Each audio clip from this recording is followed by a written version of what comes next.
आज हमारे साथ हैं श्री ज्ञानेंद्र पांडे जी। तो ज्ञानेंद्र जी, आपका स्वागत है और हम चाहेंगे कि आप अपनी चर्चा करें यहाँ पर, जिससे कि सब लोगों को इसका बेनिफिट मिले। आप लोगों को देखिए, जब से इंस्टीट्यूट बना चुनाव की प्रक्रिया निरंतर चल रही है। हर 3-4 साल में जो इसका पीरियड है, चुनाव होता है, लोग चुन के जाते हैं, काउंसिल मेंबर बन जाते हैं।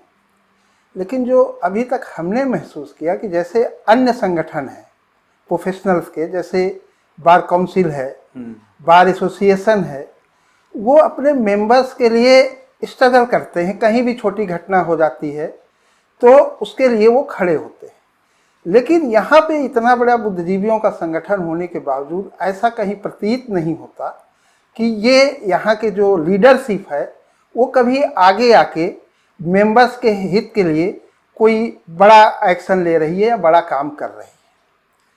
तो अब आगामी जैसे चुनाव होने वाला है, तो ये सब मेंबर्स की खुद की रिस्पॉन्सिबिलिटी है को ऐसे कैंडिडेट को वोट करें जो उनके लिए सरकार से लड़ सके, सरकार से फाइट कर सके, सरकार की जो अनुचित नियम कानून है जो वो इन्फोर्स करती है चार्टर्ड अकाउंटेंट्स पे, मेंबर्स पे, उसका वो प्रतिरोध कर सके और मेंबर्स के हित में अपनी बात सरकार से मनवा सके। मेरा सिर्फ यही कहना है कि अब ये कोई आम चुनाव नहीं है कि जहाँ पे जाति के आधार पे, धर्म के आधार पे नॉर्मली वोट होता है या ठेकेदारी की प्रथा पे वोटिंग होती है।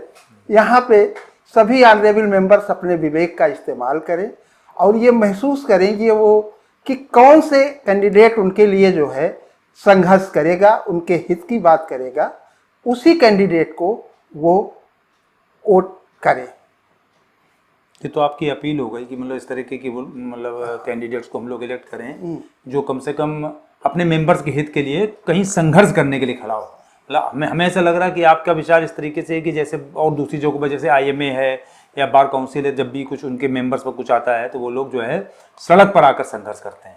हमें ऐसा लग रहा है मतलब कि आपके मन में इस तरह की नहीं। देखिए, ऐसा होता है कि भाई जब भी कोई ऐसा इशू होता है जहाँ पे हमारे मेंबर्स प्रभावित होते, कोई भी संगठन, तो ये जो एसोसिएशन होती है मेंबर्स को रिप्रेजेंट करती है और मेंबर्स के हित के लिए ही होती है।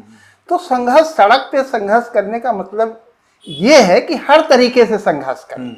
जहाँ पे ऑन पेपर संघर्ष करने की जरूरत है वहाँ पे ऑन पेपर संघर्ष करें, जहाँ पे कोर्ट के जरिए संघर्ष करने की जरूरत है वहाँ अदालत में जाएं, और जहाँ पे अगर जरूरत पड़ती है सड़क पे भी संघर्ष करने की जरूरत है तो वो सड़क पे भी संघर्ष करें।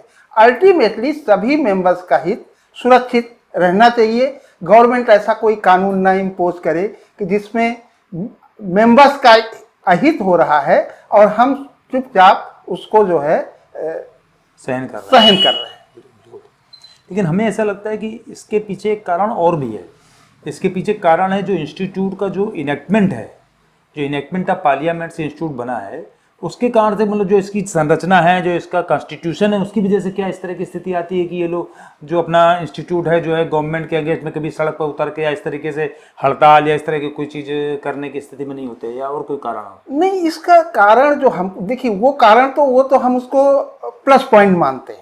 जैसे कोई सरकारी कर्मचारी है, मान लो कोई गवर्नमेंट का डिपार्टमेंट है, वो तो सीधा गवर्नमेंट से कनेक्टेड है, वो अंडर द गवर्नमेंट है।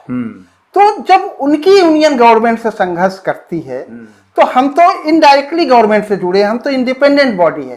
तो हमें लगता है कि हमें और तेजी से प्रतिरोध करना चाहिए। लेकिन हमें ये महसूस होता है कि जो यहाँ के ऑनरेबल इलेक्टेड मेंबर्स हैं वो उस चीज को या तो अपने निजी हित के लिए इस्तेमाल करते हैं, वो पूरे ओवरऑल सोसाइटी के लिए, पूरे ओवरऑल मेंबर्स के लिए वो कहीं ना कहीं उनका अपना हित आड़े आ जाता है। इसलिए वो सरकार के सामने अपनी सही मांग को रिप्रेजेंट नहीं कर पाते। हमें लगता है ये दूसरी बात जो है ये इसके पीछे विशेष कारण है। बिल्कुल ये कारण है, क्योंकि जहां पे हमारा हित हो जाएगा तो वहां पे हम संगठन के हित को जो जनरल हित भूल जाएंगे। हाँ, जनरल हित भूल जाएंगे। तो मुझे लगता है कि ये सबसे बड़ा कारण है।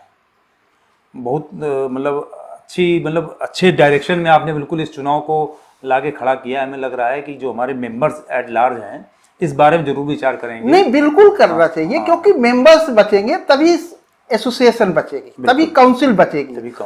काउंसिल का जन्म ही मेंबर से होता है। बिल्कुल। और ये जैसे किसी भी देश में अगर किसी भी कोई ऐसी गवर्नमेंट बनती है जो जनता के हित के लिए काम नहीं कर रही है, तो ओवरऑल ये माना जाता है कि जनता से ही कहीं ना कहीं गलती हुई है। ठीक बात। तो अगर हमारे जो रिप्रेजेंटेटिव हैं वो हमारे ओवरऑल हित के लिए काम नहीं कर रहे हो, तो कहीं ना कहीं प्राइमा फेसी जो है, हाँ, वो मेंबर्स की ही गलती है कि उन्होंने सही कैंडिडेट जो है वो नहीं सुना है।